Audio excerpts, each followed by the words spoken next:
ورحمة الله وبركاته. نحمد الله العظيم نصلي ونسلم على الرسول الكريم أما بعد فقد قال الله سبحانه وتعالى في كلامه القديم والفرقان الحميد أعوذ بالله من الشيطان الرجيم بسم الله الرحمن الرحيم وأطيعنا الله ورسوله إنما يريد الله ليذهب عنكم الرجس أهل البيت ويطهركم تطهيرا صدق الله العظيم. அளவற்ற அருளாளனும் நிகரற்ற அன்புடையோனுமாகிய எல்லாம் வல்ல அல்லாஹுவின் பெயரால் துவங்குகிறேன். அருமை நாயகம் முஹம்மது ரசூலுல்லாஹ் ஸல்லல்லாஹு அலைஹி வஸல்லம் அவர்களின் மீதும் நற்பாக்கியங்கள் நிறைந்த அவர்களுடைய உம்மத்தின் மீதும் குறிப்பாக மன்னூல் ஹசனாத் மகளிர் அரபிக் கல்லூரியினுடைய பட்டமளிப்பு விழாவில் பங்கேற்றிருக்கிற நம் அனைவர் மீதும் எல்லாம் வல்ல அல்லாஹுவின் நல்லருள் என்றென்றும் நிறைவாக உண்டாவதாக. ஆமீன். கண்ணியத்திற்குரிய விழாவினுடைய தலைவர், விழாவிற்கு முன்னிலை வகித்துக் கொண்டிருக்கக்கூடிய சங்கைக்குரிய ஒயிட் ஹவுஸ் தாஹிர்பாய் ஹாஜியார் அவர்கள், அவர்களுடைய குடும்பத்தினர் மற்றும் சகோதர பெருமக்கள், மன்மூல் ஹசனாத் மகளிர் அரபிக் கல்லூரியை நிர்வகித்து வருகிற நிர்வாக பெருமக்கள் மற்றும் பணிபுரிகிற பேராசிரியைகள், மேடையில் வீட்டிருக்கக்கூடிய முன்னிலை வகிக்கக்கூடிய சங்கைக்குரிய சமுதாய பிரமுகர்கள், தர்மபுரி மாவட்ட காசி அன்பு சகோதரர் ஃபஸ்ல் கரீம் ஹஜ்ரத் தாமத் பரகாத்துஹும் அவர்கள், மேடையில் வீட்டிருக்கக்கூடிய கும்பகோணம் மற்றும் சுற்று வட்டாரங்களுடைய மார்க்க பணியாற்றக்கூடிய மகத்தான பணியை செய்து வரக்கூடிய மாண்பார்ந்த ஆலிம் பெருமக்கள், ஜமாத்துல் உலமா சபை சார்ந்த மரியாதைக்குரிய அங்கத்தினர்கள், வருகை தந்திருக்கிற பெற்றோர்கள், பெரியோர்கள், பட்டப்பெரும் அன்பு சகோதரிகள், உங்கள் அனைவருக்கும் என் ஆரம்பமான அஸ்ஸலாமு அலைக்கும் வரஹ்மத்துல்லாஹி வபரகாத்துஹு.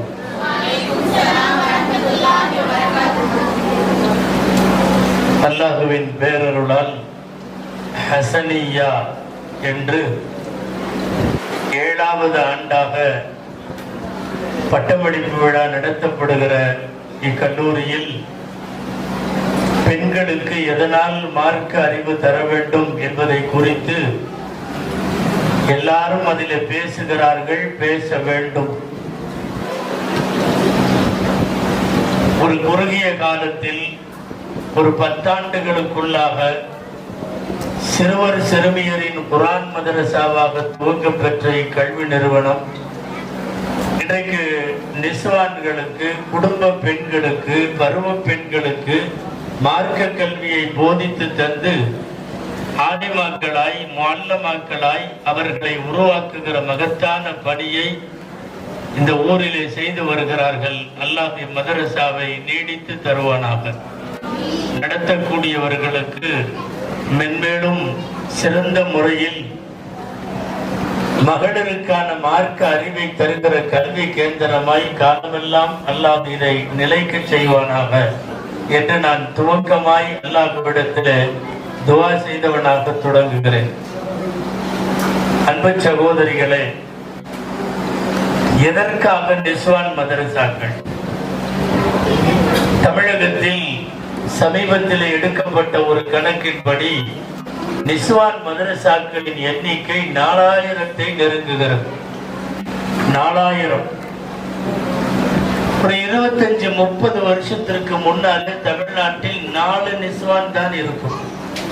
சென்னை 1, வாணியம்பாடி 1, திருச்சி 1ன்னு ஒரு 4 இருக்கும். அதற்கு மேல் இருக்காது. 4 நிஸ்வான் மதரசாக்கள் கடந்த ஒரு கால் நூற்றாண்டு காலத்தில் 25 வருஷத்தில் இது 4000ஆக எகிரி இருக்கிறது. 10-100 மடங்கள்ல 1000 மடங்காய் பரிணமித்திருக்கிறது என்றால் அதற்கான தேவை இன்றைய காலத்திலே அதிகரித்திருக்கிறது என்று பொருள்.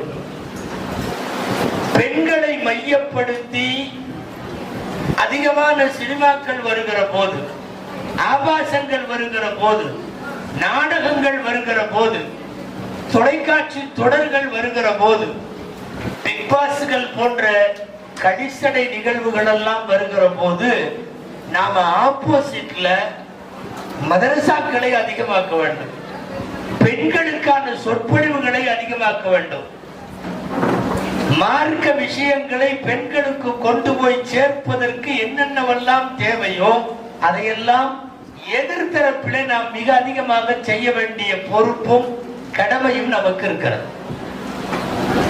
நிறைய பொம்பளைங்க இப்போ ஒரு மஜ்லிஸ்ல பட்டமளிப்பு விழால உட்கார்ந்து இருக்கிறீங்க. அல்ஹம்துலில்லாஹ், நிறைய இடத்துல இவ்வளவு பொம்பளைங்க இப்ப கிடைக்கிறது இல்லை. மகரிப் நேரம், இஷா நேரம் பயான் வைக்கிறாங்க. அவங்க ஏதாவது தொடர்ல பிஸியா இருக்கிறதுனால வயசான அம்மாக்கள் மட்டும்தான் வர்றாங்க. இங்க குமர்கள் முதல் மூதாட்டிகள் வரை எல்லாமே உட்கார்ந்து இருக்கீங்க. காரணம், இந்த நேரம் பிக் பாஸ் எல்லாம் இல்ல, நல்ல படமும் இந்த நேரத்துல போட மாட்டான், நாடகமும் இருக்காது. அதனால நீட்டா வந்து உட்கார்ந்துட்டீங்கன்னு நினைக்கிறேன். ஆனால் உங்கள் காதில ஊத வேண்டிய சங்கு நிறைய இருக்கிறது. உங்களுடைய செவிகளுக்கு திரும்ப திரும்ப சென்று போய் சேர்க்க வேண்டிய, சொல்ல வேண்டிய செய்திகள் அதிகம். முதல்ல ஒரு விஷயம், இங்க ஒரு 10-14 பேர் பட்டம் வாங்குறாங்கன்னு நினைக்கிறேன். ஒரு 10 ஆலிமாக்கள், ஒரு 4 மொல்லமாக்கள், இதுல சிறிய பெரிய பெண்கள் எல்லாம் அடக்கம். எப்படியாவது ஷரியத்தினுடைய இல்மை, அல்லாஹ் ரசூலை பற்றிய புரிதலை பருவ பெண்களுக்கு கண்டிப்பா கொடுத்துடணும். குறிப்பாக திருமணத்திற்கு முன்னாலேயே முடிந்தால் ஒரு பெண் அவள் சார்ந்து, அவள் குடும்பம் சார்ந்த ஷரியத் சட்டத்தை முழுசா தெரியணும். நான் அடிக்கடி சொல்றது உண்டு, உங்களுக்கு தெரிஞ்ச விஷயம்தான். பொண்ணு பார்க்கறதுக்கு போறாங்கல்ல, போய் பொண்ணெல்லாம் பார்த்துட்டு கண்டிப்பா தவறாம பொண்ணு ஓதி இருக்கான்னு கேட்போம். கேட்கறமா இல்லையா? ஃபர்ஸ்ட் பொண்ணு பார்த்துருவாங்க, அழகா இருக்குதா, அது இருக்கா, இது இருக்கா, மூக்கு, மொழி, நட, பேச்சு, சிரிப்பு எல்லாத்தையும் பார்ப்பாங்க. கலசேவரங்கிற பேர்ல பேர் இருக்கான்னு கூட பார்த்துருவாங்க.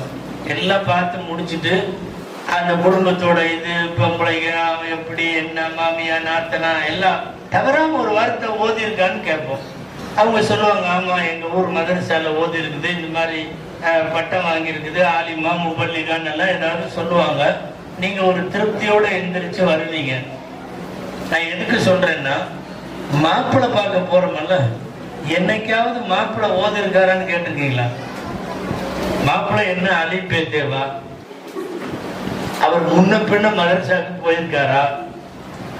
கேட்கறது இல்லை. மாப்பிள்ளை பார்க்க போகிற போது மாப்பிள்ளையின் தொழில் விசாரிக்கப்படுகிறது, சம்பளம் விசாரிக்கப்படுது, அவர் எங்க வெளிநாடு, எத்தனை வருஷமா இருக்காரு, என்ன, திரும்ப போவாரா, விசா இருக்குதா, அதான் இதா, என்னென்னமோ கேட்போமே ஒழிய அவர் ஓதிட்டாரா, அவர் எஸ்என்எல் குரானா, அல்லந்து ஜூஸ்வா, இல்ல குரான்ல எத்தனை ஜூஸ் ஓதி இருக்காரு, ஒண்ணுமே கேட்கறது இல்லை.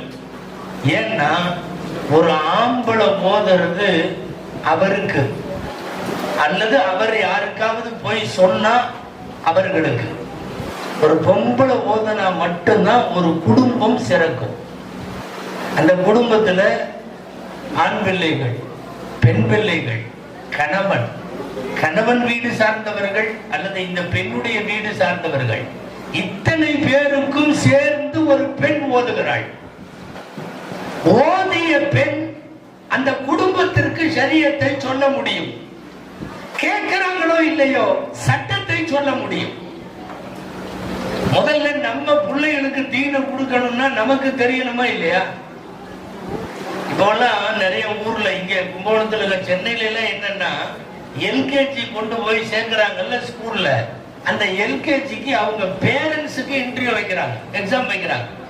அவங்க அம்மா தான் வர சொல்லி ஒரு கொஸ்டின் பேப்பர் கையில கொடுத்து எழுதுங்கிறாங்க.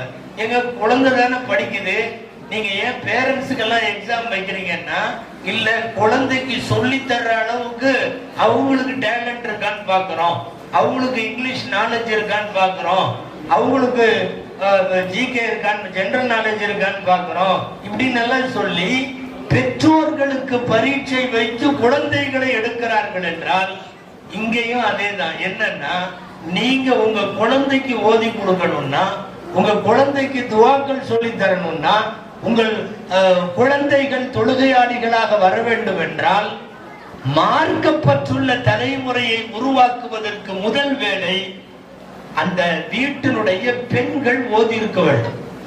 அதனாலதான் எல்லா இடத்திலையும் பெண்கள் ஓதி இருப்பவர்களாக பார்த்து நாம் கல்யாணம் செய்கிறோம். அன்புக்குரியவர்களை, 4000 நிஸ்வான் இருக்குன்னு சொன்னேன், இன்னைக்கு கண்டிப்பா தேவை. பொதுவா தாய்மார்கள் நல்லா தெரிஞ்சுக்கணும், அடுத்த தலைமுறையில் இருக்கிற இன்றைய சிறுவர் சிறுமியர் இவங்களுக்கு தீனுல் இஸ்லாம் போய் சேரணும்னா 3 வழிதான் இருக்கு. 3 வழி. ஒரு வழி, அந்த வீடு இஸ்லாமிய மயமாகணும்.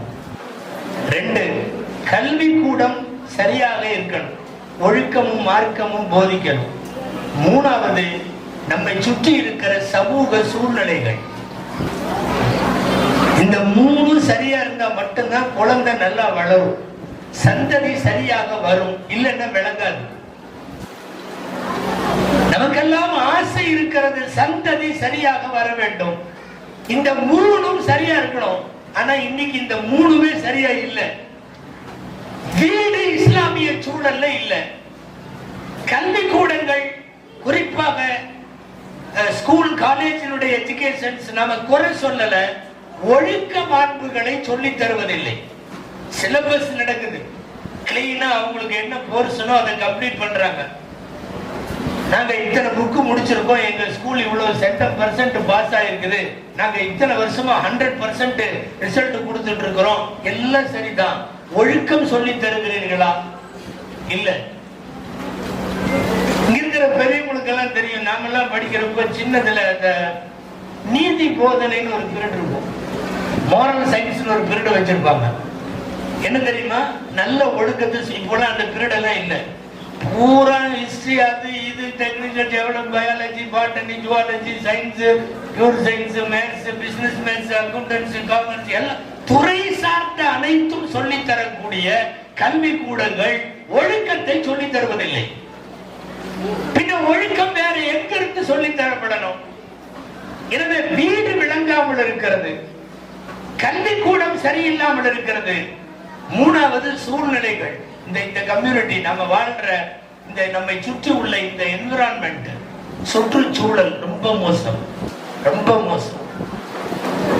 இன்னைக்கு வர்ற படமும், இன்னைக்கு வர்ற நாடகமும், இன்னைக்கு வர்ற ரீல்ஸ்களும் கன்றாவி கன்றாவி. அதாவது ஒரு பொம்பளை எவ்வளவு மோசமா நடந்துக்க முடியாதோ அவ்வளவு மோசமாக இன்னைக்கு சோசியல் மீடியால பெண்கள் நடந்துக்கிறாங்க. ஆடுறது, பாடுறது, கூடுமான வரையும் ட்ரெஸ்ஸை குறைக்கிறது, இரட்டை அர்த்தம் பேசுறது, டபுள் மீனிங்ல உரையாட்டல், ஆபாச பேச்சு. இதுக்கு முன்னாடி லத்தீப் வசரத்து பேசுற மாதிரி யாராவது நடிகனை தூக்கி வைத்துக் கொண்டு எனக்கு அவர் தான் வேணும்ன்றது. அன்பானவர்களை நல்லா கவனிக்கணும், உச்சகட்ட தவறான தீய தாக்கங்களுக்கு உட்பட்டிருக்கிறார்கள் பெண்கள். இதுதான் இங்கு உள்ள சுற்றுச்சூழல். வீடு சரியாக வேண்டும், கல்விக்கூடம் சரியாக வேண்டும், வெளியில் இருக்கிற சூழல் சரியாக வேண்டும். இதெல்லாம் சரியில்லைங்கிறப்போ உங்கள் சிந்தனைக்கு ஒன்று சொல்ல வேண்டும், இந்த ஃபர்ஸ்ட் 2ஐயும் நம்ம கரெக்ட் பண்ண முடியும். எது? வீடு, 2வது கல்விக்கூடம். எப்படி? வீட்டில் ஆலிமா இருந்தால், வீட்டில் இருக்கிற பெண் தக்வா உடையவளாக இருந்தால், வீட்டில் இருக்கிற பெண் தொழுகையாளியாக இருந்தால் அந்த வீட்டுக்கு ஓரளவு தீனை கொண்டு வந்துடலாம். 1. கல்விக்கூடம், அவங்க காலேஜ் நடத்திட்டும், ஸ்கூல் நடத்திட்டும், அவங்க ஒரு நல்ல ஒழுக்கம் சொல்லி தர்றாங்களோ இல்லையோ, இது போன்ற மதரசாக்கள், காலை மாலை மதரசாக்கள், பருவ பெண்களுக்காக நடத்தப்படுகிற இந்த மகளிர் அரபி கல்லூரிகள் கண்டிப்பா இங்க ஒழுக்கத்தை போதிக்கப்படும்.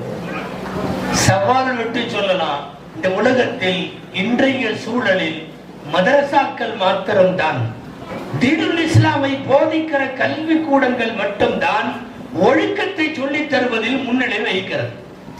அதனால வீடு விளங்கணும், மதரசாவுக்கு வரணும். அந்த வீட்டுக்குள்ள மார்க்கம் தெரிந்த பெண் போக வேண்டுமானால் அவள் மதரசாவுக்கு வந்திருக்கிற பெண்ணா இருக்கணும். மதரசாவுக்கு வந்தா என்ன கிடைக்கும்? ஒண்ணும் இல்ல. நாங்க மதரசாவை நிஸ்வான் மதரசாக்கள் நடத்துறது ரொம்ப முக்கியமா 3 காரணம் தான். ஒண்ணு, இந்த பெண்கள் அவங்க திருந்தணும். 2வது, இவர்களின் கட்டுப்பாட்டுக்குள்ளே வருகிற கணவன்மார்கள் திருத்தப்பட வேண்டும். கட்டுப்பாட்டுல எல்லாம் இல்லைன்னு நினைச்சுக்காதீங்க. எல்லா கணவன்மார்களும் இப்போ உங்க கட்டுப்பாட்டுல தான் இருக்காங்க. ஆனா சும்மாவாவது நீங்க சொல்லிக்குவீங்க, அவரு திட்டுவாரு. அவரெல்லாம் திட்டவே மாட்டார், நீங்க மட்டும்தான் திட்டுறீங்க. அன்பானவர்களை, கணவன்மார்கள் உங்களுடைய கைகளுக்குள்ளே இருப்பதால் அவங்கள திருத்தணும். 3வது, உங்கள் மடியில் வளரும் குழந்தைகளை நல்ல குழந்தைகளாய், மார்க்கம் தெரிந்த குழந்தைகளாய் நீங்கள் உருவாக்கணும். இந்த 3 காரணம் தான் மகளிர் அரபி கல்லூரிகளை ஏன் இவ்வளவு நடத்துகிறார்கள் என்கிற கேள்விக்கு விடை. முதல்ல இந்த பெண்கள் அவர்கள் சரியா திருந்தணும் இல்லையா? அவர்களுக்கு தீன் வேண்டும். நான் அடிக்கடி சொல்வதுண்டு, நபி ஸல்லல்லாஹு அலைஹி வஸல்லம் நல்ல பெண்ணுக்கு, மணப்பெண்ணுக்கு, நல்ல மாப்பிள்ளைக்கு அடையாளமே என்ன தெரியுமா? தீன் தான் சொல்றாங்க. எங்கள்கிட்ட நல்ல மாப்பிள்ளை இருக்கு, ஒரு பொண்ணு வேணும், யார கண்டுபிடிக்கலாம்? சல்லாசி சொல்றாங்க, சில பேர்த்திட்ட அழகு இருக்கும், சில பேர்த்திட்ட நல்ல காசு இருக்கும், சில பேர் ஃபேமிலி பேக்ரவுண்ட், ஃபேமிலி குடும்பம், பாரம்பரியம், குலம், கோத்திரம் அது நல்லா இருக்கும், சில பேர்த்திட்ட தீன் இருக்கும். ரசூலுல்லாஹ் இந்த 4ஐயும் சொல்லிட்டு தீன் இருக்கிறவங்களை தேர்ந்தெடுத்துங்க. அப்ப நல்ல பெண்ணுக்கு முதல் அடையாளம் என்ன தெரியுமா? அவளுக்கு தீன் வேண்டும். இந்த சமோசா சலசலப்புல இங்க கேட்காம விட்டுறாதீங்க, கொஞ்ச நேரம் தான் பேசுவேன், கேளுங்களேன் கொஞ்சம். அன்பானவர்களே, தீன் அப்ப படிக்கிற பொண்ணு வேணாமா? இருக்கட்டும், நல்லது. படிப்பும் இருக்கட்டும், கூட தீன் இருக்கணும். அப்ப பணக்கார பொண்ணை கட்டக்கூடாதா? கட்டலாம், நல்லது. பணக்கார பெண்ணாகவும் இருக்கட்டும், தீன் இருக்கட்டும். நம்ம ஃபேமிலி நல்ல பெரிய ஃபேமிலியா பாக்குறோம், பாருங்க, நல்லது. ஃபேமிலியும் நன்றாக இருக்கட்டும், தீன் இருக்கட்டும். இந்த எதுவாக இருந்தாலும் பிளஸ் தீன் இருக்கணும். இல்ல காசு நல்லா இருக்கு அவங்கள்ட்ட, தீன் இல்ல, இந்த பொண்ணு வேணாம். அழகு நல்ல பேர் அழகு, ஆனா தீன் இல்ல, வேணாம். நல்ல ஃபேமிலி, ஊர்ல பேர் உள்ள ஃபேமிலி, தீன் இல்ல, வேண்டாம். மார்க்கம் முதல் கடமையாக, மற்றவைகள் எல்லாம் அடிஷனலாக பார்க்க வேண்டும் என்பது அதற்கு அர்த்தம். அது எப்ப கிடைக்கும்? இது போன்ற நிஸ்வான்களில் நீங்கள் குர்ஆனை, ஹதீஸை, அல்லாஹ் ரசூலுடைய ஞானத்தை படிக்கிற போது கிடைக்கும். இது பொண்ணுக்கு மட்டும் இல்ல, மாப்பிள்ளைக்கும் அர்த்தம். நல்ல பொண்ணு எங்கள்கிட்ட இருக்கு, ஒரு நல்ல மாப்பிள்ளை வேணும் அப்படின்னா ரசூல் ஸல்லல்லாஹு அலைஹி வஸல்லம் சொல்றாங்க, இதா خطب இலைக்கும் மன் தர்லவுன தீனஹு வ குலுகஹு ஃபஸவ்விஜூஹு வ இல்லா தஃஅலூஹு தகுன் ஃபித்னத்துன் ஃபில்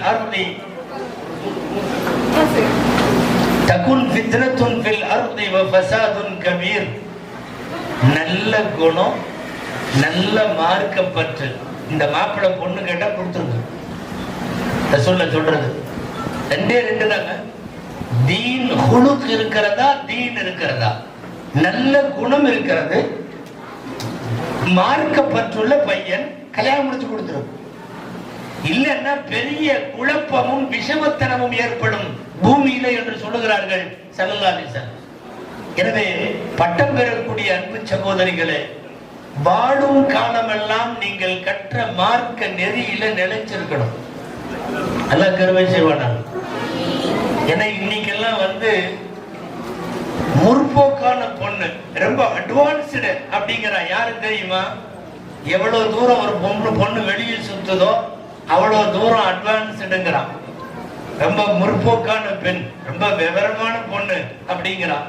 அல்லான்னு வீட்டுல 5 நேரம் தொழுதுட்டு முசல்லாவோட தஸ்பீகோட வீட்டுல உள்ள பெரியவங்க சொல்றதை கேட்டுட்டு குழந்தைகளை நல்லபடியா வளர்த்துட்டு கணவன் சொல்ற மாதிரி எல்லாம் இருந்துச்சுன்னா ஒண்ணுக்காகாதுங்கிறான், மந்துங்கிறான். ரொம்ப பேக்வர்ட் லிஸ்ட்ல வச்சிருக்கான். இது எதுவும் தெரியாதது, ஒண்ணுக்கு ஆகாதுங்கிறான். நல்ல ஜாலியா காலையில நீட்டா ஒரு ட்ரெஸ் பண்ணிட்டு ஒரு பேக தூக்கி தோல்ல போட்டு அப்படியே கும்பகோணம் பூரா ஒரு ரவுண்ட் அடிச்சுட்டு சாயந்தரம் வந்துச்சுன்னு வைங்களேன், ரொம்ப அட்வான்ஸ்டு, ரொம்ப பயங்கரமான பொண்ணு, விவரமான பொண்ணு. இந்த விளக்கத்துல மண்ணை போட இல்ல. அன்பானவர்களை, எல்லாம் வல்ல இறைவன் யாராலும் முடியாமல் பெண்களுக்கு மாத்திரம் முடியக்கூடிய வீட்டு நிர்வாகம், குடும்ப நிர்வாகம் என்கிற பொறுப்பை அல்லாஹ் பெண்களுக்கு தந்திருக்கிறான். இது ஆம்பளைங்க செய்ய முடியாது. ஆம்பளை புள்ள வளர்ந்தா விளங்காது. ஒண்ணும் இல்ல, ஒரு வீட்டுக்குள்ள பூந்த உடனே ஆம்பளைங்க மட்டும் இருக்கிற வீடா இருந்தா பார்த்த உடனே கேட்டுருக்கலாம், இங்க வெறும் பேச்சுலர்ஸா தங்கி இருக்கீங்களா, இங்க எல்லாம் வெறும் ஆம்பளைங்க தானமா, ஏன்னா அப்படி நாரி போய் கிடக்கும் வீடு. வீடு வீடா இருக்காது, குழந்தையா இருக்காது. இதெல்லாம் அல்லாஹ் பெண்களுக்கு வழங்கியது. இது லோலோடு சுத்துங்கிறான் ஊரு பூரா. அதுக்கு பேரு முற்போக்கா. இன்னைக்கு நிறைய இதை விரும்புறாங்க. ஏன் எங்களை எல்லாம் வேலைக்கு போக கூடாதுங்கிறீங்க? புருஷன் வடக்க போறான், பொண்டாட்டி தெற்க போகுது, குழந்தை நடுத்தருள் நிக்குது. இல்ல யோசிக்க வேண்டாமா? நீங்க வேலைக்கு போற எல்லாத்தையும் இந்த அஜத்தை திட்டுறாருன்னு நினைக்க வேண்டாம். எந்த குடும்பத்தில வருமானத்திற்கும் வயிற்று பிழைப்புக்கும் வழி இல்லையோ அங்க மார்க்கம் அனுமதிக்கிறது, பெண்கள் போகலாம். ஹஜ்ரத் அப்துல்லாஹ் இப்னு மஸ்ஊத் ரலியல்லாஹு அன்ஹு உடல்நிலை முடியாதவர்களுக்காக அவர்களுடைய மனைவி தான் சம்பாதித்தார்கள் என்கிற வரலாறு எல்லாம் உண்டு. இது ஒண்ணுமில்ல, ஆடம்பர வாழ்க்கைக்காக அல்லது நாங்க ரொம்ப இன்னைக்கு உள்ள நாகரிகம், சிவிலைசேஷன் அப்படி இப்படி நல்லா சொல்லிட்டு வெளியே சுத்துதுங்க. இதுக்கு பேர் முற்போக்கு அல்ல. அதாவது இன்னைக்கு உள்ள சில நவீன பெண்கள், இந்த ஜெனரேஷன் பிள்ளைகள்ட மனசுல ஒண்ணு பதிஞ்சிருக்கு. என்ன தெரியுமா? வீட்டுல இருக்கிறது, வேலை செய்யறது, அப்படியே தொழுதுகிட்டு பிள்ளைக்கு சோறு ஊட்டிட்டு முசல்லால போட்டு தொழுதுகிட்டு உட்கார்ந்து இருக்கிறதெல்லாம் ரொம்ப பிற்போக்குத்தனம், அதெல்லாம் ஆகாது அப்படின்ற மாதிரி ஒரு பொது புத்திய ஒண்ணு உருவாக்குறாங்க. அதுதான் இன்னைக்கு உள்ள இந்த சினிமா செய்யுது. இந்த பிக் பாஸ் இடமெல்லாம் அதைத்தான் செய்யுது. வெளியில சுத்தணும், ட்ரெஸ் கம்மியா போடணும், ஒரு குட்டை பாவாடை போட்டு சுத்தணும், எவ்வளவு பெரியவங்களா இருந்தாலும் கால் மேல கால் போட்டு ஜம்முன்னு இருக்கணும். காலேஜ் போனா ஒரு சிகரெட் ஒண்ணு பத்த வச்சுக்கிட்டு ரோட்டோரத்துல நிக்கணும். இன்னைக்கு இதெல்லாம் நடக்குது. உங்க ஊர்ல இல்லாம இருக்கலாம், நான் சென்னையை கவனித்து சொல்லுகிறேன். சாதாரணமாயிட்டு வருது இதெல்லாம். இதுக்கெல்லாம் என்ன பேரா? முற்போக்கு பெண். எங்க புள்ள படிச்சு ஏர்ஹோஸ்ட் வேலைக்கு போயிடுச்சு. இன்னைக்கு நிறைய பேர் அதை விரும்புறாங்க. இந்த மாதிரி தயவு செஞ்சு பெண்களை பூரா திட்டலாம் நினைக்க வேண்டாம். நான் மார்க்கப்பட்டுள்ள பெண்கள் வேண்டும் என்பதற்காக சொல்லுகிறேன். இறைவன் உங்களுக்கு என்று சில பொறுப்பு கொடுத்திருக்கிறான். நான் ஆரம்பத்தில் சொன்னது போல் அதற்கு தத்பீருல் மனாசில் என்று பெயர். வீட்டு நிர்வாகம், ஃபேமிலி அட்மினிஸ்ட்ரேஷன் உங்களால மட்டும்தான் முடியும். வீட்டுல 4 பேருக்கு சாப்பாடு ஆக்கி வைமா. உன் புருஷன் அவர் கடையில இருக்காரு, அவருக்கு சாப்பாடாக்கு. கூட இருக்கிற மாமனா மாமியா வீட்டுல உள்ள குழந்தைகளுக்கு சோறாக்கி வைன்னா அது பிற்போக்குத்தனமா? நல்லா படிச்சுட்டு ஒரு ஒரு ஒரு குட்டப்பாவாடை போட்டுட்டு அங்க போய் நிக்குது. எங்க இதுல ஏர்போர்ட்ல இதுல பிளைட்ல நிக்கும் பாத்திருக்கீங்களா? ஒரு யூனிஃபார்ம் ஒண்ணு போட்டு இப்படி நிக்கும், அலங்கோலமான ட்ரெஸ்ல உட்காந்து 200 பேர் உட்காந்துருக்கான் பிளைட்ல. அவன் என்ன பண்ணுவான் தெரியுமா? மேல உள்ள லைட் அமுத்துவான். அப்படி அமுத்தனா இங்க வாங்க அர்த்தம். அல்லது இப்படிப்பா ஓடி போய் ஏதாவது வேணுங்களா சார்? அது எவனும் ஏதாவது வேணுங்களா சார்? தண்ணி கொண்டு வா, ஹாட் வாட்டர் வேணும். இது வேணும் அது வேணும், அவன் சொல்றதுக்கெல்லாம் ஓடி ஓடி போய் எடுத்துட்டு வரணும். அவனுக்கு சாப்பாடு வைக்குதாங்க, அவன் எவன்னு தெரியல. சரி, இந்த வேலையெல்லாம் செய்யக்கூடாதுன்னு சொல்லல, சாப்பாடு வைக்கிற, தண்ணி கொடுக்கிற, எல்லாம் பண்ற 200 பேத்துக்கு அவ்வளவு வேலையும் நின்று செய்யல. நாங்க அதைத்தான் சொல்றோம், உன் வீட்டுல இருக்கிறவங்களுக்கு இந்த வேலையை பண்ணுன்னா அது என்னமோ வீட்டுல பெரும்போக்குத்தனமா, அங்க போய் செஞ்சா முற்போக்குத்தனமா. இன்னைக்கு முற்போக்கு என்கிற சிந்தனை மிக தவறாக வந்திருக்கிறது. நவீன தலைமுறை பெண்களிடத்தில் இதை சொல்லியாக வேண்டும். அதற்காகத்தான் நிஸ்வான்களின் வழியாக பாரம்பரியமாக இந்த மார்க்கத்தில் ஒழுக்க மாண்புகளை பேணி பேணி பாதுகாத்து வந்த நம்முடைய பழைய தாய்மார்களை போல் நீங்க நல்லா படிங்க வேணாங்களே,